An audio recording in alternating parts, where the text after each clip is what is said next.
حضرت غوث اعظم رضی اللہ تعالیٰ عنہ آپ فرمایا کرتے تھے انسان زندگی میں جب جوان ہوتا ہے اس کو کاروبار کی فکر لگتی ہے، کمانے کی فکر لگتی ہے، تو جناب غوث اعظم رضی اللہ تعالیٰ عنہ فرماتے تھے تم زندگی میں لین دین تو کرتے رہتے ہو، لیکن کبھی کبھی لین دین اپنے رب سے بھی کیا کرو، رب سے لین دین کرو گے تو کبھی خسارہ نہیں کھاؤ گے۔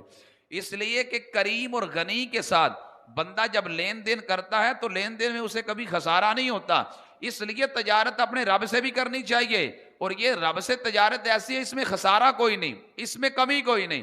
حضرت شیخ سعدی شیرازی فرماتے ساری زندگی دو بندے میں نے بڑے تلاش کیے مجھے نہیں ملے، نمبر ایک جس نے کسی پہ ظلم کیا ہو اللہ کی لاٹھی سے بچ جائے میں نے نہیں دیکھا، نمبر دو جس نے اللہ کی راہ میں دیا ہو غریب ہو جائے میں نے نہیں دیکھا۔ فرمایا اللہ کی راہ میں دے کر کو غریب ہوتا ہی نہیں ہے، اللہ کی راہ میں جب کو دیتا ہے تو اس کا مال بڑھتا ہے، اس کا مال گھٹتا نہیں ہے، تو اس لیے اللہ سے بھی کبھی کبھی تجارت کرنی چاہیے۔ جناب غوث اعظم رضی اللہ تعالی عنہ آپ فرمایا کرتے تھے تو اللہ کی راہ میں ایک ذرہ دے گا یوتی کا جابالا، وہ پہاڑ جتنا تجھے عطا کرے گا۔ فرمایا کہ تو اللہ کی راہ میں ایک قطرہ دے گا یوتی کا بحرا، وہ سمندر جتنا تجھے عطا کرے گا۔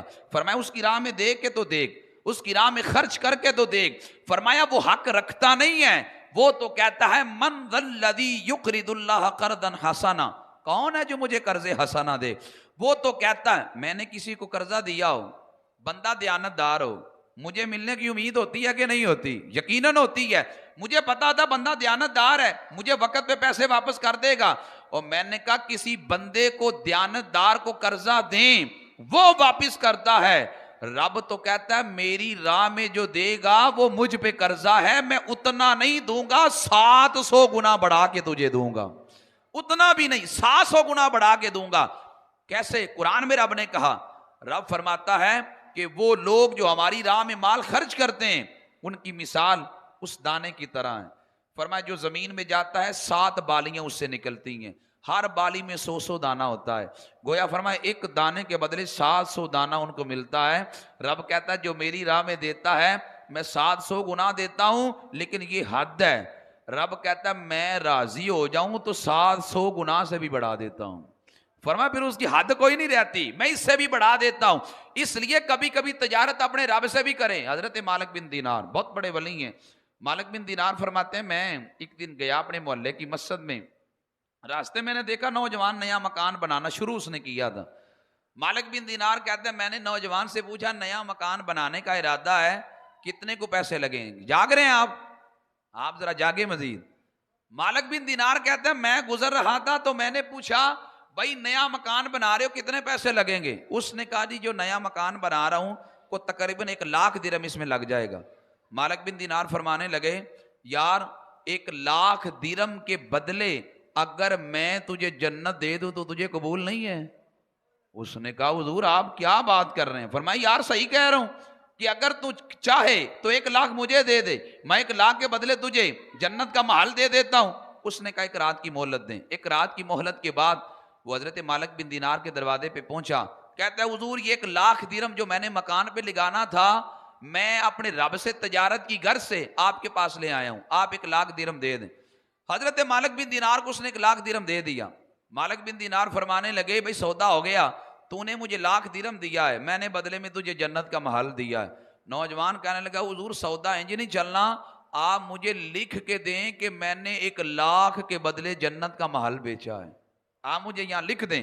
حضرت مالک بن دینار لکھ کے دے دیا۔ جب لکھا تو حضرت مالک بن دینار نے کھڑے کھڑے 1,00,000 اللہ کے بندوں میں بانٹ دیا۔ رات پڑی تو دیر تک دعا کرتے رہے، یا اللہ تو بڑا کریم ہے، میں نے تیری رحمت کے سہارے پہ مولا تیرا بندہ ہو کے میں نے تیری رضا کی خاطر جنت بیچی ہے، یا اللہ میری لاج رکھنا۔ حضرت مالک بن دینار کہتے ہیں میں نے بڑی دعا کی، میں نے کہا پتہ نہیں کیا بنا ہے۔ مالک بن دینار کہتے ہیں کچھ دنوں کے بعد میں مسجد میں نماز پڑھنے گیا، میں نکلنے لگا یوں مسجد کے اوپر سے کوئی صفحہ گر رہا تھا، میں نے پکڑا تو یہ وہ خط تھا جو میں نے اس کو لکھ کے دیا تھا، الٹی سائیڈ میں نے کی تو اس پہ لکھا تھا مالک بن دینار تو نے جو محل دینے کا وعدہ کیا تھا ہم نے پورا کر دیا ہے۔ مالک بن دینار کہتے ہیں میں نے دیکھا تو میں ہکا بکا رہ گیا، میں نے وہ خط لیا تو میں اس بندے کی جانب گیا جس کو میں نے لکھ کے دیا تھا. مالک بن دینار کہتے ہیں جب میں اس کی گلی میں پہنچا تو پتا چلا وہ تو رات انتقال کر گیا ہے. مالک بن دینار کہتے ہیں میں غسال کے پاس گیا جس نے غسل دیا. میں نے کہا یار مرنے والے نے تجھے کو وصیت کی ہو؟ کہا ہاں کی ہے. بتاؤ کیا ہے؟ وہ کہنے لگا اس نے مجھے ایک رکا دیا تھا اور کہا تھا مرنے کے بعد قبر میں رکھ دینا. میں نے مالک بن دینار سے جنت خریدی ہے, یہ قبر میں رکھ دینا. مالک بن دینار نے رکا نکال کے کہا رکا یہ تو نہیں ہے. اس نے کہا رکا تو یہی ہے. حضرت مالک بن دینار کہنے لگے رب بڑا کریم ہے, میں نے وعدہ کیا تھا تو رب نے فوراً پورا بھی فرما دیا ہے. میں نے کہا اللہ سے بھی کبھی تجارت کرو. اللہ سے تجارت کا مطلب یہ ہے اللہ کے بندوں کو مال دو, اللہ بڑھا چڑھا کے آپ کو عطا کرے گا. اس لیے اللہ کہتا ہے جو میری راہ میں مال دیتا ہے وہ تو قرضہ ہے. اس لیے اللہ کی راہ میں مال صدقہ دیا کریں, صدقہ و خیرات دیا کریں اللہ کی راہ میں. میرے امام احمد رضا رحمت اللہ تعالی علیہ نے آپ نے 25 سے زائد فوائد ذکر کیے اللہ کی راہ میں مال خرچ کرنے کے. آپ وقت میں دامن میں وسعت نہیں میں سارے پڑھ سکوں, چند ایک عرض کرتا ہوں. فرمایا جو اللہ کی راہ میں مال خرچ کرتا ہے اللہ اس کی عمر میں اضافہ فرما دیتا ہے. فرمایا جو اللہ کی راہ میں مال خرچ کرتا ہے میرا رب بری موت سے اس کو بچاتا ہے. فرمایا جو اللہ کی راہ میں مال خرچ کرتا ہے اللہ اس کو خیر و برکات عطا فرماتا ہے. فرمایا جو اللہ کی راہ میں مال خرچ کرتا ہے اللہ شکستہ حالی اسے دور فرماتا ہے. فرمایا جو اللہ کی راہ میں مال خرچ کرتا ہے فرشتے اس پر درود بھیجتے ہیں. فرمایا جو اللہ کی راہ میں مال خرچ کرتا ہے 70 دروازے بری موت کے اللہ اس پہ بند کر دیتا ہے. فرمایا جو اللہ کی راہ میں مال خرچ کرتا ہے اللہ بلائیں اس سے دور فرما دیتا ہے. فرمایا جو اللہ کی راہ میں مال خرچ کرتا ہے اللہ بگڑے کام بھی اس کے سیدھے فرما دیتا ہے. اس لیے اللہ کی راہ میں جو مال خرچ کرتا ہے. اب اس پہ میں ایک دو حدیث آپ کی خدمت میں پیش کرتا ہوں. میرے آقا صلی اللہ علیہ وسلم ارشاد فرماتے ہیں باکروا بالصدقہ فإن البلاء لا يخطاها او کما قال علیہ السلام. نبی علیہ السلام فرماتے ہیں صبح صدقہ دیا کرو وہ صدقہ بلا کو قریب نہیں آنے دیتا. فرمایا صدقہ دیا کرو. ہمارا بیٹا گر گیا, انسان کا کوئی کام بگڑ گیا, انسان پر مصیبت آ گئی, اگر صدقہ دینے کا رواج ہے تو فرمایا اس بندے پہ مصیبت ایسے ہی آتی ہے جیسے چھاننے میں پانی ڈالیں تو وہ ٹھہرتا نہیں, بہہ جاتا ہے. یوں بندے پہ مصیبت آتی ہے وہ ٹھہرتی نہیں, وہ چلی جاتی ہے. کیوں؟ اس نے اللہ کی راہ میں صدقہ دیا ہوتا ہے. تو حضرت غوث اعظم فرماتے ہیں سدا تجارت بندوں سے نہ کرو, کبھی کبھی تجارت اپنے رب سے کرو. اب میں اس کی ایک مثال عرض کرتا ہوں. وہ مثال میں نے نہیں دی, عبداللہ بن عباس کہتے ہیں نبی علیہ السلام نے صحابہ کو دی ہے. حضرت امام ابن جوزی سے روایت کو نقل کرتے ہیں عیون الحکایات کے اندر. میرے آقا علیہ السلام فرماتے ہیں بنی اسرائیل کے اندر ایک عورت تھی, اس کا خامند کسی کام کی گھر سے باہر گیا. اس عورت نے کیا کیا, وہ گھر میں رہا کرتی تھی لیکن اس کی جو ساس تھی وہ اسے حسد کرنے لگ پڑی. اس نے کہا ایسی باتیں کی کہ یہ عورت جو ہے میری جو بہو جو ہے یہ اپنے خامند کو چھوڑ کے تو اس گھر سے چلی جائے. لیکن اس عورت نے اس کو ناپسند کیا. میرے آقا علیہ السلام فرماتے ہیں جب عورت نے ناپسند کیا تو اس کی جو ساس تھی وہ باہر گئی تو اس نے ایک رکا لیا اور رکے پہ طلاق لکھ دی اور اوپر لکھا کہ یہ خامند کی طرف سے ہے اور اس اپنی بہو کو طلاق بھیج دی. جب اس کی بہو نے طلاق پڑھی اور اس پر لکھا تھا کہ تیرے خامند نے تجھے طلاق دے دی ہے, عورت کے 2 بچے تھے, اس نے اپنے 2 بچے لیے تو اپنے گھر میں چلی گئی. جس محلے میں وہ عورت رہتی تھی اس محلے میں ایک ظالم بادشاہ رہتا تھا. اس نے ہر جگہ اعلان کروا رکھے تھے کوئی بندہ کسی کو صدقہ نہ دے, کوئی بندہ کسی کی مدد نہ کرے, کوئی بندہ کسی غریب کے کام نہ آئے. میں کہتا ہوں اگر آپ کسی کے راستے کے اندر پھول نہیں بچھا سکتے خدا را کانٹے بھی نہ بچھائیں. اگر آپ کسی کی مدد نہیں کر سکتے تو کم از کم کسی کا نقصان تو نہ کریں. کتنا ظالم اور جابر وہ بادشاہ تھا جس نے یہ قانون بنا رکھا تھا. اگر وہ خدمت نہیں کرتا تھا تو کہتا تھا کوئی بھی کسی کی مدد نہ کرے. عورت اپنے گھر میں چلی گئی, روٹیاں بنا رہی تھی تو ایک بندہ قریب سے گزرا. اس نے کہا 2 روٹیاں مجھے نہیں دے دیتی. عورت نے کہا تجھے پتہ نہیں ہے بادشاہ کا حکم ہے کہ جو کسی کی مدد کرے گا اس کو سزا ملے گی. اس مرد نے کہا اگر تو میری مدد نہیں کرتی تو میں بھوک سے مر جاؤں گا, مجھے تو بڑی شدت کی بھوک لگی ہے. عورت کو ترس آ گیا, اس نے 2 روٹیاں اس فقیر کو دے دی. 2 روٹیاں فقیر کو دی تو فقیر آگے جانے لگا. پہرے دار کھڑے تھے, پہرے داروں نے فقیر کی تلاشی لی تو 2 روٹیاں نکلی. پہرے دار کہنے لگے روٹیاں کہاں سے لی ہیں؟ اس نے کہا فلانی عورت نے دی ہیں. حالانکہ عورت نے کہا تھا بادشاہ کا حکم ہے کسی کو بتانا نہ, تو میں بادشاہ کے حکم کے خلاف کر کے تجھ پر احسان کر رہی ہوں لیکن بتانا نہ کسی کو. اس نے پہرے داروں کو بتا دیا. پہرے داروں نے آ کے پوچھا, اس نے کہا ہاں میں نے اللہ کا بندہ سمجھ کے 2 روٹیاں دی ہیں. بادشاہ تک بات پہنچی. بادشاہ نے عورت کو بلا کے پوچھا جب میرا حکم تھا کسی کی خدمت نہیں کرنی تو تو نے کیوں کی ہے؟ اس نے کہا اللہ کا بندہ تھا, مجھے ترس آ گیا ہے اس لیے میں نے 2 روٹیاں اس کو دی ہیں. بادشاہ نے اس عورت کے دونوں ہاتھ کٹوا دیے. اس نے کہا تو کسی کی مدد کیوں کرتی ہے؟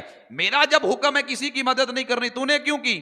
عورت کے ہاتھ کٹ گئے. عورت بڑی چیخیں مارنے لگی, کہنے لگی یا اللہ میں نے تو تیرا بندہ سمجھ کے خدمت کی تھی, مولا میرے ساتھ کیا بن گیا؟ 2 اس کے بیٹے تھے, واپس آ رہے تھے. بیٹا راستے میں کہتا ماں مجھے شدت کی پیاس لگی. سامنے نہر تھی, ماں کہنے لگی بیٹا نہر سے پانی پی لو.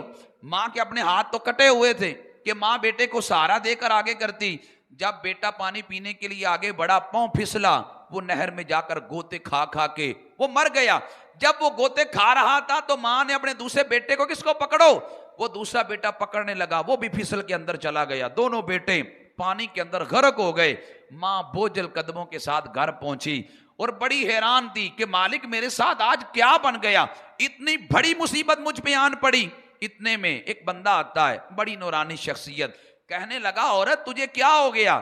وہ عورت کہنے لگی نانا مجھ سے بات نہ کرو, اس لیے نہ جینے کی طرف دیکھ نہ مرنے کی طرف دیکھ, جب دل پہ ٹھوکر لگے تو بس مدینے کی طرف دیکھ. جب انسان شکستہ دل ہوتا ہے پھر رب زیادہ یاد آتا ہے. جب انسان پر مصیبتیں ٹوٹتی ہیں تو رب زیادہ یاد آتا ہے. جب انسان مشکلات میں گر جاتا ہے تو پھر مصحف پکڑ لیتا ہے, پھر تسبیح پکڑ لیتا ہے, پھر روتا ہے, پھر کرلاتا ہے. جناب موسیٰ علیہ السلام نے کہا تھا یا اللہ تجھے کون سا عمل زیادہ پسند ہے؟ رب نے کہا پیارے موسیٰ وہ کام مشکل بڑا ہے. اتنی بات رب نے کی تو آواز آنا بند ہوگی. موسیٰ علیہ السلام دیر تک روتے رہے رب کی جدائی میں کہ رب کی آواز مجھے نہیں آ رہی. جب دیر تک روتے رہے, طبیعت سنبھلی, رب نے کہا پیارے موسیٰ یہی عمل میں مجھے پسند ہے کہ کوئی بندہ میری یاد میں روتا رہے, میری یاد میں آنسو بہاتا رہے. یہ عمل مجھے بڑا پسند ہے کہ میرے جدائی اور فراق اور محبت کے اندر کو آنسو بہاتا رہے. تو میں نے کہا اس بندے نے آ کر پوچھا عورت سے کہ تو بڑی مشکل میں ہے. عورت بڑی مشکل میں تھی. وہ کہنے لگی ہاں میرے 2 بچے بھی ڈوب گئے, ہاتھ بھی کٹ گئے. وہ بندہ کہنے لگا گھبرانا, اپنے 2 بیٹوں کو لینا چاہتی ہیں یا ایک؟ وہ کہنے لگی دونوں کو. اس بندے نے دعا کی, اللہ نے دونوں بیٹے زندہ فرما دیے. وہ دونوں بیٹے زندہ. وہ کہنے لگا کہ میں عام بندہ نہیں ہوں, میں رب کی جانب سے فرشتہ ہوں جو تیری مدد کرنے کے لیے آیا ہوں. اس کو دونوں ہاتھ بھی دے دیے اور فرشتہ جاتے جاتے کہنے لگا کہ تو نے رب کی راہ میں مال جو دیا تھا 2 روٹیوں کی صورت میں, اللہ نے 2 روٹیوں کی صورت میں 2 ہاتھ تجھے بدلے میں لٹا دیے ہیں. اور فرمایا فقیر کی خدمت کر کے تجھے جو تکلیف پہنچی تھی اللہ نے اس تکلیف پر صبر کی وجہ سے دونوں بیٹوں کی جان بھی تجھے واپس لوٹا دی ہے. انسان اللہ کی راہ میں جب مال خرچ کرتا ہے تو وہ خالی کبھی نہیں رہتا.